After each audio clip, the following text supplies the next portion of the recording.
একসময় এক ছোট্ট কালো ধূসর রঙের বিড়াল ছিল, নাম তার পিউ। শহরের এক পুরনো গলির শেষে ভাঙাচোরা কাঠের বাড়িটায় সে একাই থাকত। গলির লোকেরা তাকে দেখলে খাবার দিত, কিন্তু কেউ কখনো তার মাথায় হাত বুলিয়ে জিজ্ঞেস করত না, তুই কেমন আছিস? শীতের শেষ রাতগুলোতে সে ছাদের উপর বসে চাঁদ দেখে। তার চোখে সেই চাঁদ যেন কোনো হারানো স্মৃতির মতো জ্বলে উঠত। কারণ কয়েক মাস আগে ঝড়ের রাতে সে তার একমাত্র ছানাটিকে হারিয়েছে। বৃষ্টি, বজ্রপাত আর মানুষের আতঙ্কে দৌড়ে কোথায় যে সেই ছোট্ট সাদা ছানাটি গেল, পিউ আজও জানে না। সেই রাতের পর থেকে চাঁদের দিকে তাকালে তার গলা ভারী হয়ে আসে, বুকের ভেতর ব্যথাটা বাড়তে থাকে।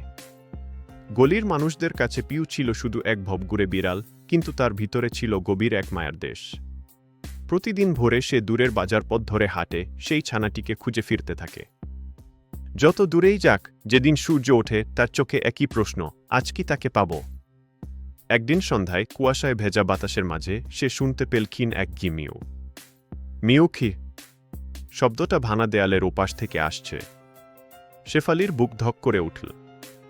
দৌড়ে গিয়ে দেখে একটা ছোট্ট সাদা বিড়াল ছানা, ক্লান্ত আর কাপা, চোখ তুলে তাকিয়ে আছে তার দিকে। পিউয়ের মনে হলো পৃথিবীটা একটু থেমে গেল।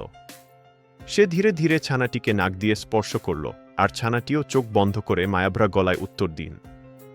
সেই মুহূর্তে যেন সব বেদনা গলে গিয়ে নরম কুয়াশার মতো মিলিয়ে গেল। ভাঙাচোরা গলিটা হঠাৎই বাড়ি হয়ে উঠল, মায়ের কাছে সন্তান ফিরে এসেছে। দুজনকে একসঙ্গে হাঁটতে দেখে গলির মানুষরা সেই রাতে প্রথমবার ভাবল, কোনো বিড়ালই একা নয়। শুধু কেউ কেউ তাদের গল্পটা শোনে না।